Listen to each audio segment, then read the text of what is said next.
Hello friends, welcome to our YouTube channel. Friends, in this video I am gonna tell you about how to use game turbo in your this Redmi smartphone. So let's start the video, friends. So first you have to open your settings. Now you have to click on search, and here you have to write here just game turbo, and you can see there you have to just click on the search. Here it is the game turbo, and when it is enabled you can see that no games here yet, so I have not installed yet. So you can just enable it by clicking on the open button, so it will show the battery percentage, CPU, GPU, everything. You can just go to the settings and you can enable the game turbo. There are lots of settings, performance features like performance optimization, avoid overheating and hardware related issues.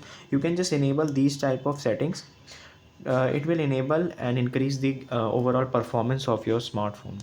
I hope you like this video. If you like this video, then subscribe to our YouTube channel for more helpful tips and tricks videos. See you next time.